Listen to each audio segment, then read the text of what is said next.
الرحمن الرحیم والعصر ان الانسان لفی خسر الا الذین آمنوا وعملوا الصالحات وتواصوا بالحق وتواصوا بالصبر صلی علی محمد وآل محمد وعجل فرجہم۔ تمام تعریف رب کائنات کے لیے جو ہمارا، آپ کا، ہم سب کا، پوری کائنات کا، کائنات میں موجود ہر شے کا خالق و مالک ہے، اور وہ خالق و مالک ہونے کے ساتھ ساتھ رازق بھی ہے، اپنی تمام مخلوقات کو ان کی ضرورت کے مطابق رزق عطا کرتا ہے، اور رازق ہونے کے ساتھ ساتھ وہ علیم و خبیر بھی ہے۔ ایسا نہیں ہے کہ وہ رزق عطا تو کرتا ہے لیکن اپنی مخلوقات سے بے خبر ہے۔ وہ جانتا ہے، اچھی طرح جانتا ہے کہ اس کی کون سی مخلوق کہاں ہے، کس حال میں ہے، اور اسے رزق کی کب ضرورت ہے۔ اور یہ رزق جس کا شکر ہم ادا کرتے بھی ہیں، اور باوجود شکر ادا کرنے کے حق شکر ادا بھی نہیں ہو سکتا۔ کیوں؟ اس لیے کہ یہ رزق اتنا وسیع ہے کہ اس رزق کا تصور ہمارے لیے، اس رزق کو جاننا ہمارے لیے تقریباً ناممکن ہے۔ ہمیں معلوم ہی نہیں ہوتا کہ پروردگار عالم کتنا رزق اور کس کس قسم کا رزق ہمیں عطا کر رہا ہے۔ عزیزان محترم، ہماری توجہ مادی رزق کی طرف ہوتی ہے، معنوی رزق کی طرف ہماری اکثر و بیشتر توجہ نہیں ہوتی۔ کبھی کبھی ہم متوجہ ہوتے ہیں، اور یہ بھی توجہ کرنا، متوجہ ہونا، یہ بھی اللہ ہی کی عطا ہے، ورنہ یقین جانے دنیا میں اکثر لوگ غافل ہیں، باوجود اس کے کہ دنیا کی بہترین لذتوں میں، بہترین نعمتوں میں غرق ہیں، سرتپا، بے حد و حساب۔ اور اگر ہم اپنے مقابلے میں ان کو دیکھتے ہیں تو ایسا محسوس ہوتا ہے کہ ہم تو شدید محرومیوں کا شکار ہیں، اور وہ حد سے زیادہ نعمتوں میں غرق ہیں۔ اکثر و بیشتر انسان محسوس ہی نہیں کرتا کہ یہ جو کچھ میرے پاس ہے یہ میرے رب کی عطا ہے، بلکہ یہ حضرت انسان اس غلط فہمی کا شکار رہتا ہے کہ جو کچھ میرے پاس ہے یہ میری محنت، میرے زور بازو اور میری تدبیر کا نتیجہ ہے۔ میں سمجھتا ہوں کاروبار، میں سمجھتا ہوں تجارت کو، میں اپنا سرمایہ لگا رہا ہوں، میری دولت ہے جس کو میں نے اپنی عقل کے ذریعے سے بڑھایا ہے۔ آپ جو بہت زیادہ سرمایہ دار ہیں، مالدار ہیں، ثروت مند ہیں، ان کے کبھی خیالات سنیے گا۔ میرے پاس تھوڑا سرمایہ تھا، میں نے اپنی عقل کے بلبوتے پر، اپنی تدبیر کے بلبوتے پر اس سرمایہ کو زیادہ کیا، اور آج جو کچھ ہے وہ میری اپنی محنت اور میرے اپنی عقل کا نتیجہ ہے۔ وہ یہ بھول جاتا ہے کہ یہ محنت کرنے کی طاقت کس نے دی ہے؟ ہاں، انسان بذات ہی اتنا بے بس ہے کہ اگر مشیت پروردگار نہ ہو تو یہ انسان اپنی پلک نہیں جھپکا سکتا۔ اللہ اکبر، اللہم صل علی محمد وآل محمد وعجل۔ اتنا بے بس ہے انسان فی ذات ہی کہ اگر اس کی سانسیں پوری ہو گئی ہیں تو ایک سانس بھی اپنی زندگی کے لیے بڑھا نہیں سکتا۔ انسان مشیت پروردگار اور ارادہ الہی کے بغیر اتنا ناتوان ہے کہ اس کو اتنی فرصت نہیں مل سکتی کہ جس وقت دم نکل رہا ہے چند سیکنڈ اس کی زندگی میں بڑھ جائیں اور وہ سکون سے محفوظ جگہ بیٹھ جائے یا لیٹ جائے اور اس کا دم نکلے۔ چنانچہ آپ نے اور ہم نے دیکھا ہوگا ہر چیز میں انسان کے لیے سبق ہے۔ ہاں، ایک مرتبہ مجھے واقعہ یاد آ رہا ہے جو غالباً مجھے گزشتہ جمعے سے پہلے میں نے یہ کتاب میں پڑھا تھا کہ ہارون رشید نے ایک مرتبہ امام موسیٰ کاظم علیہ السلام سے صلی علی محمد، اب ذرا سوچئے گا، دیکھیے گا کہ جو دشمنان دین ہیں، دشمنان خدا ہیں، دشمنان اسلام ہیں، دشمنان ائمہ طاہرین ہیں، وہ بھی کتنا ان ہستیوں کے علوم کے قائل تھے۔ ہاں، امام سے سوال کیا، امام یا موسیٰ کاظم یہ بتائیے، مجھے مختصر نصیحت کیجئے، مختصر نصیحت کیجئے۔ ہاں، یہ جو مختصر، ذرا قبلہ مختصر، ہر چیز میں مختصر کا مطالبہ ہوتا ہے نا، یہ سمجھ لیجئے کہاں سے آتا ہے۔ ہاں، ورنہ رسالت مآب کی سیرت تو یہ تھی کہ ہر روز اپنے اصحاب سے ہم کلام ہوتے تھے، ہر روز تفصیل سے گفتگو کرتے تھے، ہر روز اللہ کا پیغام تفصیل سے پہنچاتے تھے۔ مختصر نصیحت کیجئے مجھے، یعنی مجھے آپ کی لمبی چوڑی نصیحت نہیں سننی۔ مفہوم تو یہی نکلا نا۔ امام نے کیا مختصر اور کیا جامع نصیحت فرمائی ہے، اور وہ نصیحت فقط ہارون رشید کے لیے نہیں تھی۔ ہارون رشید نے تو وہ نصیحت حاصل کی ہی نہیں، لیکن ہم اور آپ تو وہ جو نصیحت امام نے فرمائی اس کو قبول کر سکتے ہیں۔ امام نے ارشاد فرمایا کہ ہر عاقل شخص کے لیے ہر دیکھنے والی چیز میں عبرت ہے۔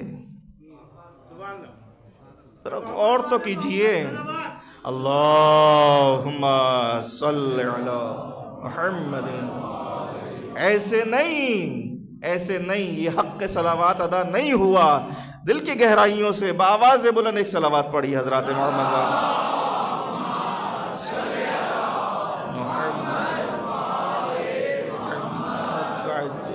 یقین جانے یہ جو صلوات ہم نے اور آپ نے پڑھی، اس کی طاقت بھی اللہ ہی نے ہمیں دی ہے، اس میں بھی ہمارا کوئی کمال نہیں ہے۔ ہاں، اور ہم نے صلوات پڑھی، اللہ سے درخواست کی، دعا کی، پروردگار حضرات محمد و آل محمد پہ اپنی رحمتیں نازل فرما، اور نتیجے میں اللہ نے آپ کی صلوات کے نتیجے میں ان پہ تو رحمتیں فرما ہی رہا ہے، آپ پر بھی اپنی رحمتیں نازل فرما دیں۔ ہاں، تو انسان کو اللہ نے اس طریقے سے بات بات پر، موقع پر، طرح سے اور مختلف اوقات میں اور مختلف مواقع پر اللہ کو اپنی رحمتیں عطا کی ہیں۔ ہاں، تو عاقل انسان کے لیے ہر دیکھنے والی چیز میں نصیحت ہے، عبرت ہے، سبق ہے۔ جس طرف عاقل نگاہ اٹھاتا ہے اس طرف اس کو ایک ایسی چیز نظر آتی ہے جس سے اس کو سبق ملتا ہے، نصیحت ملتی ہے، عبرت حاصل ہوتی ہے۔ ہاں، دیکھیے ذرا نعمتیں اپنی کھلی آنکھوں سے اللہ کی، تو آپ کو سبق ملے گا۔ ہاں، یہ اتنی نعمتوں کا دینے والا کون ہے؟ ہاں، کس نے مجھے یہ وجود عطا کیا؟ کس نے میرے ارد گرد دنیا کو نعمتوں سے بھر دیا جن سے میں استفادہ کرتا ہوں، فائدہ اٹھاتا ہوں؟ ہاں، اچھا، اور جو ناپسندیدہ چیزیں نظر آتی ہیں ان سے بھی عبرت حاصل کرتا ہے۔ کسی بے ادب کو دیکھتا ہے تو احساس ہوتا ہے کہ ایسا بے ادب انسان کو نہیں ہونا چاہیے، وہ ادب اختیار کرتا ہے۔ کسی کو مشکل میں دیکھتا ہے تو احساس ہوتا ہے کہ یہ مشکل میں کیوں ہے، کیا اس نے ایسے اعمال انجام دیے تھے جس کی وجہ سے یہ اس مشکل میں گرفتار ہوا۔ ہاں، آپ جس چیز کی طرف نگاہ اٹھائیں آپ کو احساس ہوتا ہے۔ تو امام نے کیا فرمایا؟ ہر عاقل شخص کے لیے دیکھنے والی ہر شے میں عبرت ہے، سبق ہے۔ عزیزان محترم،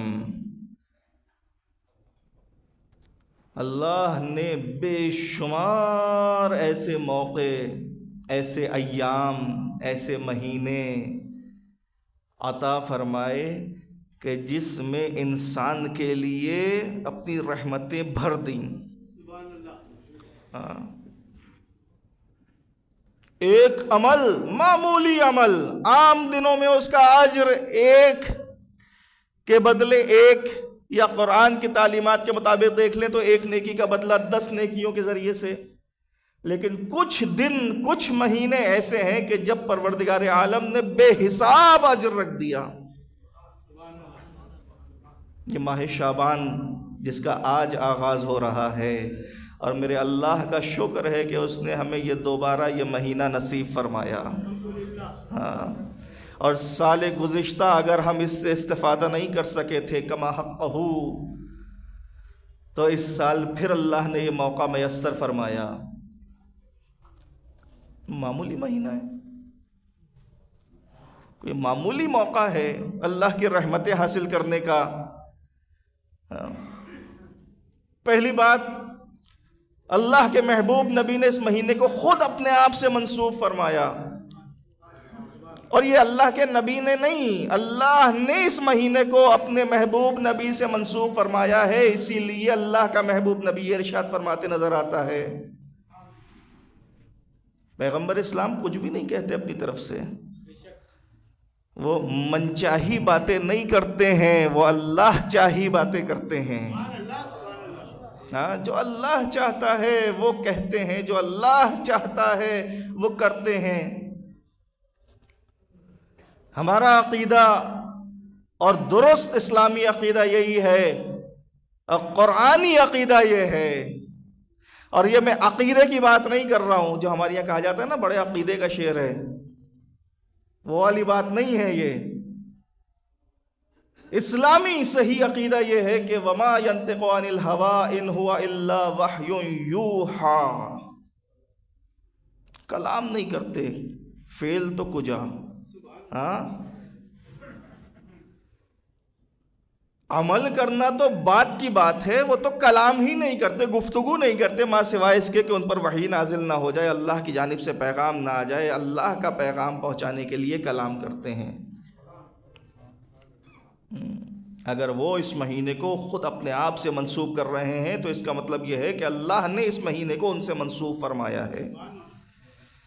اور پھر اس مہینے میں عبادتوں کا ثواب، ایک روزہ رکھنے کا ثواب، اس مہینے میں ایک روزہ رکھنے کا ثواب، مرتبہ، مقام کے پروردگار جنت واجب کر دیتا ہے. ہاں، اب یہاں کوئی یہ تصور نہ کرے کہ شعبان کا ایک روزہ رکھ کے ہم نے اپنے اوپر جنت واجب کر لی، لہٰذا ایک دن نکال دیں سال سے، باقی دن جو دل چاہے کرتے پھریں، ہم تو جنتی ہیں. نہیں نہیں، اس کا مطلب یہ نہیں ہے. اس کا جو مطلب ہے نا وہ یہ ہے کہ ہم نے جو سال بھر نیکیاں کیں، ان نیکیوں میں، ان اعمال میں جو کمی رہ گئی، جو نقص رہ گیا، کبھی اخلاص کی کمی تھی، کبھی طہارت کی کمی تھی، ہاں، یہ اس قسم کی جتنی کمیاں رہ جاتی ہیں، ایسی عبادات ان کمیوں کو دور کر دیتی ہیں. ہاں، مرتبہ قبولیت پہ اگر کوئی عمل فائز نہیں ہو سکا، وہ جو مطلوب پروردگار عالم تھا درجہ، اس درجے پہ ہمارا عمل نہیں پہنچ سکا، تو ایسے ایام میں، ایسے مہینوں میں، ایسی عبادتوں کے ذریعے سے ہم اپنی ان کمیوں کو دور کر سکتے ہیں، ان اعمال کو درجہ قبولیت پر تک پہنچا سکتے ہیں. بالکل ایسے ہی ایک چھوٹا سا عمل صدقہ دینا. اس مہینے میں صدقہ دینے کی بہت فضیلت ہے. امام معصوم امام جعفر صادق علیہ السلام سے پوچھا گیا،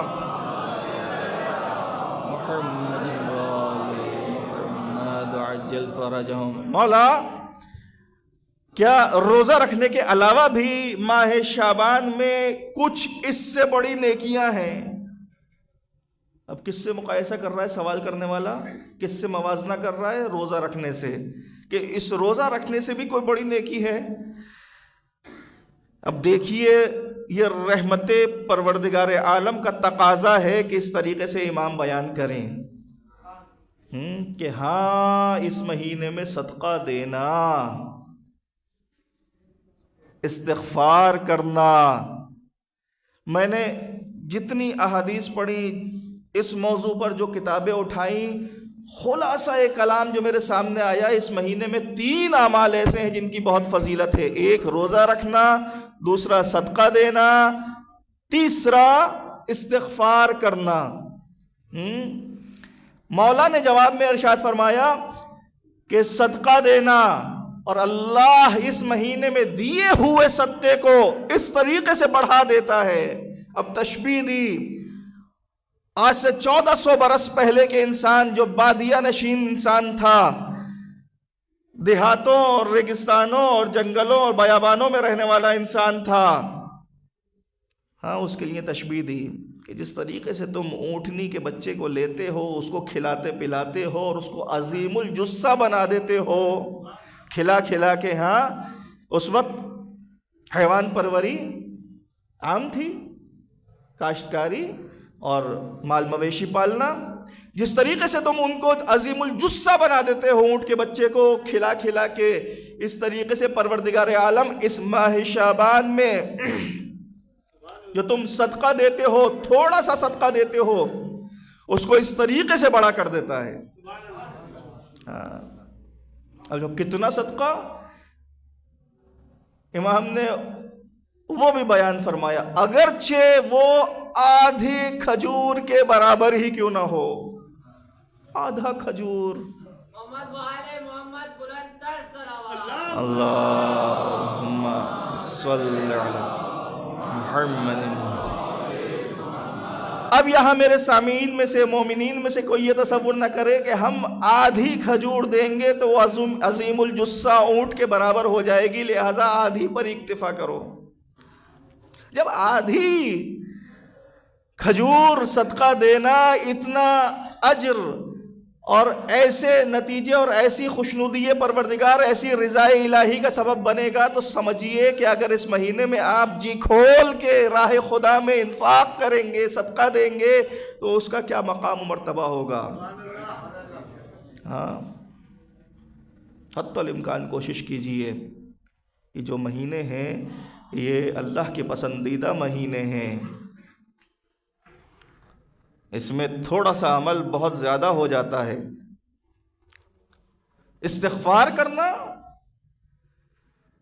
مختلف اس کی تسبیحات اور تعداد مفاتیح الجنان میں بیان ہوئی ہیں، شیخ عباس قمی نے بیان کی ہیں۔ مفاتیح الجنان کھول کے دیکھا کریں، اعمال کا شوق ہوگا جب اجر و ثواب پڑھیں گے۔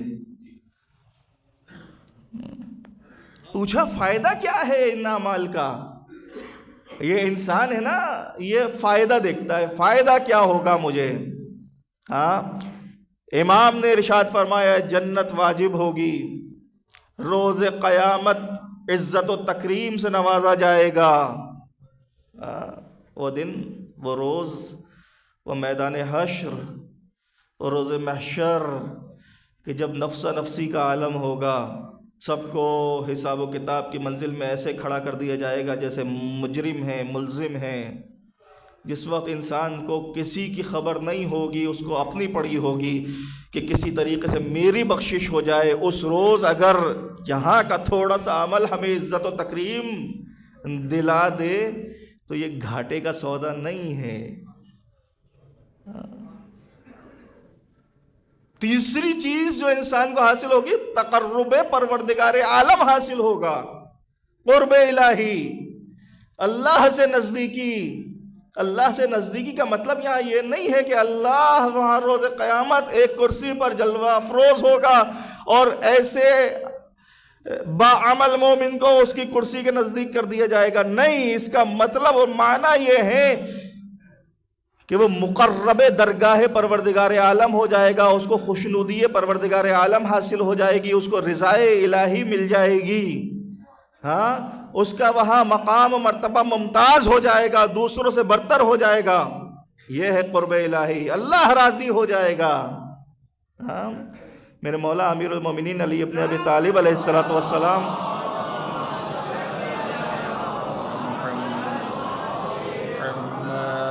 ارشاد فرماتے ہیں جب سے پیغمبر اسلام کے منادی نے مدینے میں یہ ندا دی کہ اے لوگو ماہ شعبان شروع ہو گیا ہے، وہ مہینہ شروع ہو گیا جس کو اللہ نے نبی سے منسوب کیا ہے، اس مہینے میں روزے رکھو، تو مولا ارشاد فرماتے ہیں کہ اس وقت سے لے کے آج تک میں نے شعبان کا کوئی روزہ قضا نہیں کیا، روزہ نہیں چھوڑا ہے۔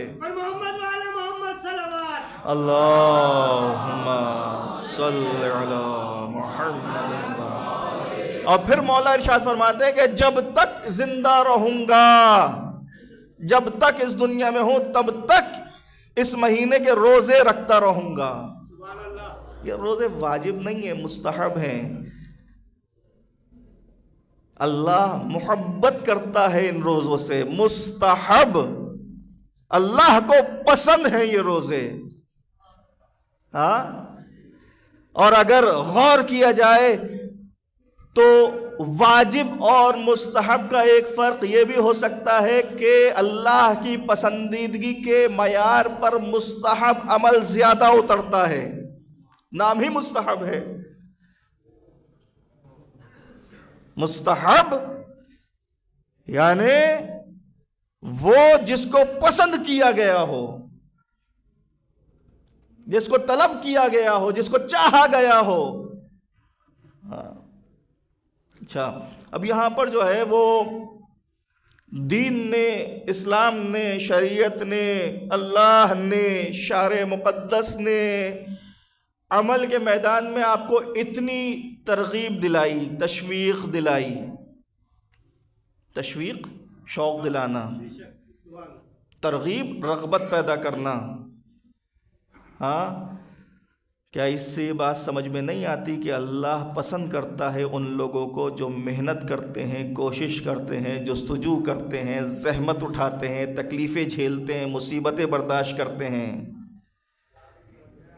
غور فرمائیے، اللہ بے شک ایسے لوگوں کو پسند فرماتا ہے جو محنت کرتے ہیں، تکلیفیں اٹھاتے ہیں۔ اہل بیت علیہم السلام خانوادہ رسالت مآب، اللہم صلی علی محمد وآل محمد وعجل فرج آل رسول، خانوادہ رسول میں ہمیں جو دیکھنے کو ملتا ہے وہ یہ ملتا ہے کہ ہر قسم کی زحمتیں، تکلیفیں، مصیبتیں برداشت کی، اٹھائیں، اللہ کی عبادت کے راستے میں بھی اور اللہ کے بندوں کو ہدایت دینے کے راستے میں بھی، مصیبتوں کے مقابلے میں بھی اور شیطان کے حملوں کے مقابلے میں بھی ہر قسم کی تکلیفیں اٹھائیں۔ اور کیوں اٹھائیں؟ اس لیے اٹھائیں کہ اللہ راضی ہو جائے۔ یہ رضا الہی بہت اہم ہے۔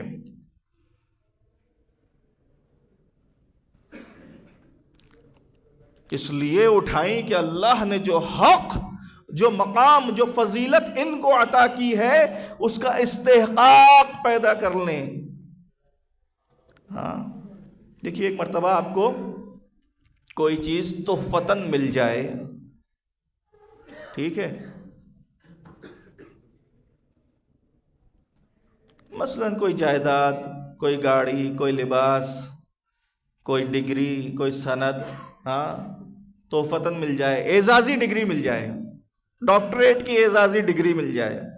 ہاں، ایک صاحب کو مل گئی، فرض کیجئے وہ اعزازی ڈگری تھی۔ کیا یہ اعزازی ڈگری اس حقیقی ڈگری کے برابر ہے جو انسان نے تعلیم حاصل کر کے، محنت کر کے، مشقتیں جھیل کر ڈاکٹریٹ کیا، اس کے برابر ہے؟ ہاں، کیا کہتے ہیں، ایک تو ہوتی ہے اعزازی ڈگری اور دوسری ہوتی ہے، کیا کہیں گے اس ڈگری کو؟ پروفیشنل کہہ لیں، حقیقی کہہ لیں، ہاں، استحقاقی کہہ لیں، اصلی کہہ لیں، ہاں، برابر ہوا کرتی ہیں۔ لیکن اللہ نے تخلیق حضرات محمد وآل محمد سے لے کر اللہم صلی علی محمد وآل محمد، دقیق معنی اور مفہوم پیش کرنا چاہ رہا ہوں، ایک ایسی بات جس میں انسان کو غور و فکر کرنے کی ضرورت ہے۔ تخلیق انوار حضرات محمد وآل محمد سے لے کے اس دنیا میں آنے تک، تشریف لانے تک، یہ اعزازی مرحلہ تھا۔ اللہ نے اپنے نور سے پیدا کیا، اس نور سے کائنات کو روشن کیا، مقام و مرتبہ ایسا عطا فرمایا کہ اول و آخرین میں ایسا مقام و مرتبہ کسی کو نہیں ملا۔ اس دنیا میں بھیجا تو سید و سردار بنا کر بھیجا۔ یہ سب اعزازی مراحل تھے، لیکن اس دنیا میں آنے کے بعد ان ذوات مقدسہ نے جس طریقے سے اللہ کی خوشنودی کے لیے اس ذمہ داری کو پورا فرمایا جو اللہ نے ان کو سپرد کی تھی، اب وہ مقام و منزلت، وہ فضیلت ان کا استحقاق بن گیا۔ اور کیا رسالت مآب، ابھی فرض کیجئے ان کی ولادت نہیں ہوئی، ان کا جو مقام مرتبہ ہے وہ اللہ کی عطا ہے، انعام ہے، اعزاز ہے، لیکن اس دنیا میں آنے سے لے کر آخری سانس تک جتنی محنت، مشقت، زحمت جناب رسالت مآب نے اٹھائی، اب اس کے بعد وہ مقام و مرتبہ جو اللہ نے ان کو اعزازی طور پہ عطا کیا تھا ان کا استحقاق بن گیا۔ یہی معاملہ مولا کائنات امیر المومنین کا بھی ہے، یہی معاملہ چہاردہ معصومین علیہم السلام کا بھی۔ ایک صلوات پڑھے حضرات محمد۔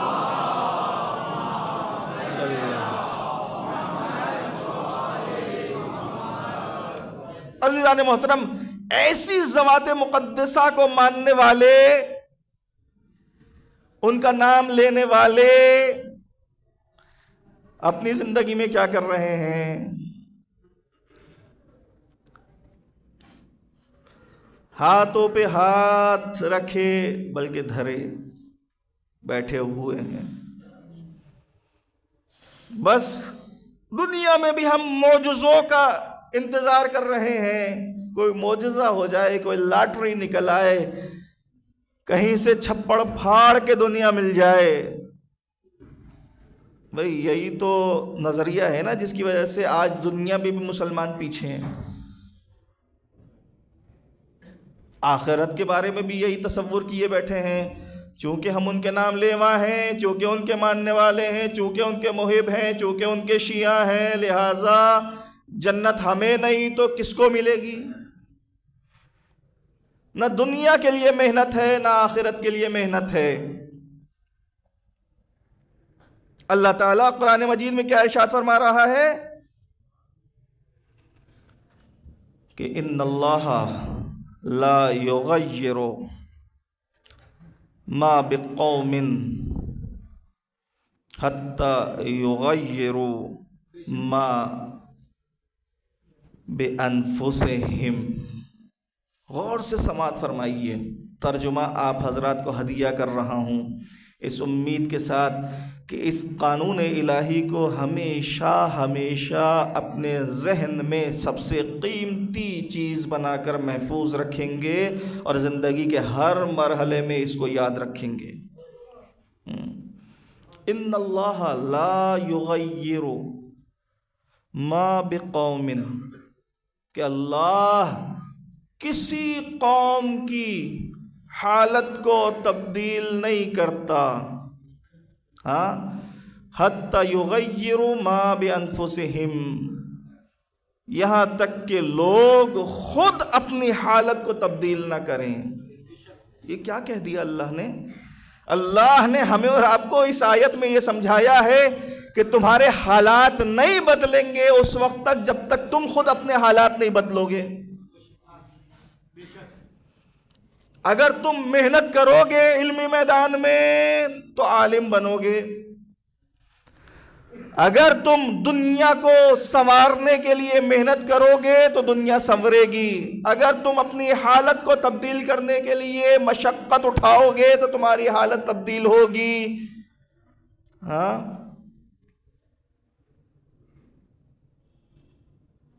اللہ تعالی، اچھا یہ بڑی عجیب بات ہے، ایک طرف تو ہم یہ تصور کرتے ہیں، یہ عقیدہ رکھتے ہیں کہ جو کچھ ہوتا ہے وہ مشیت پروردگار عالم کے مطابق ہوتا ہے، جو ارادہ الہی ہو گیا، جو اللہ کی چاہت تھی، جیسا اللہ نے چاہا ویسا ہو گیا۔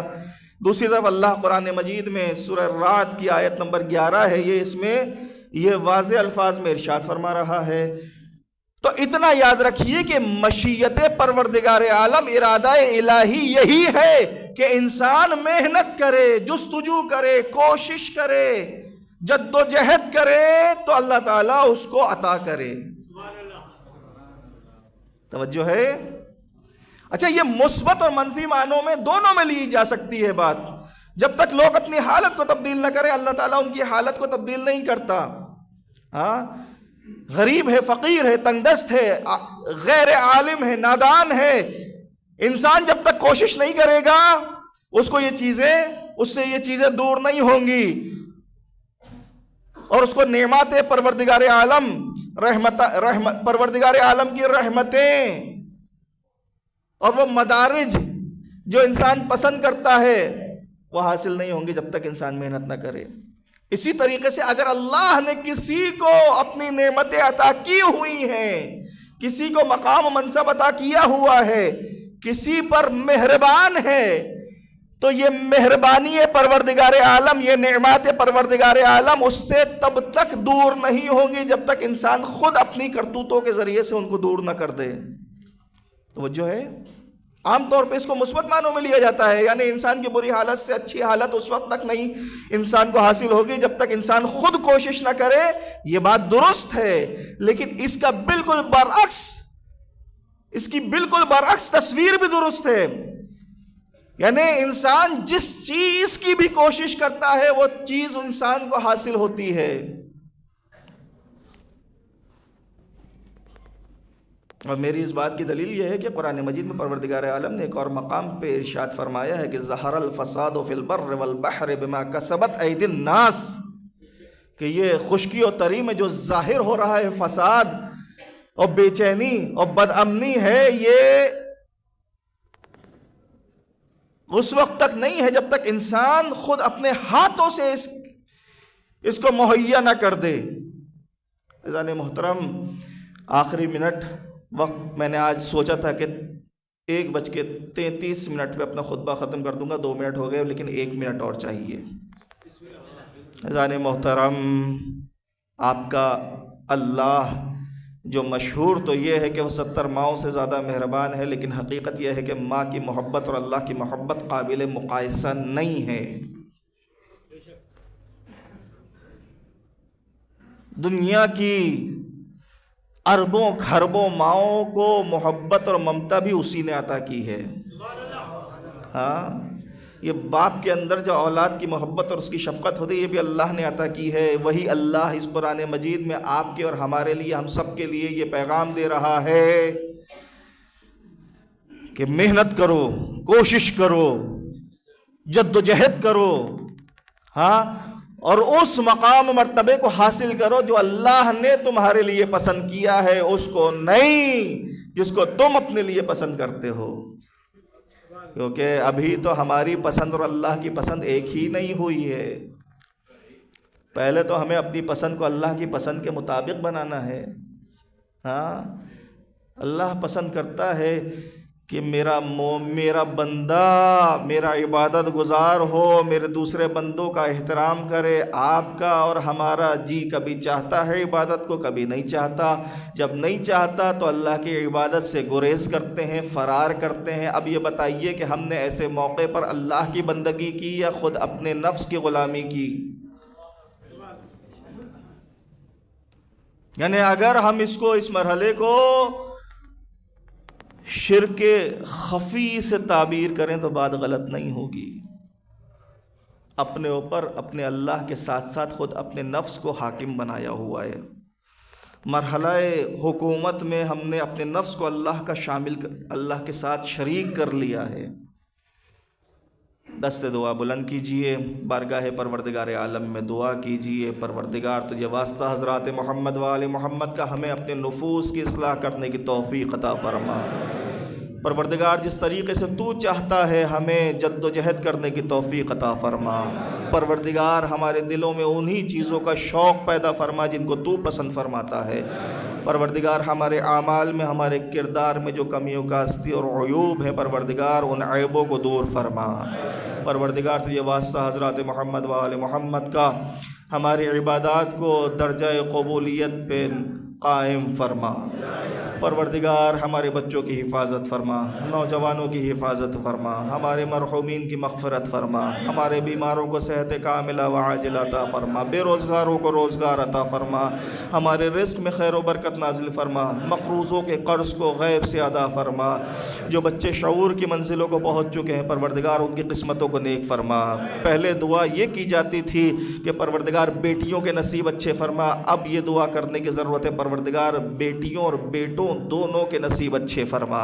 پروردگار منجی عالم بشریت حضرت امام زمانہ علیہ السلام کے ظہور میں تعجیل فرما، ہمیں ان کے مصاحبین میں شمار فرما۔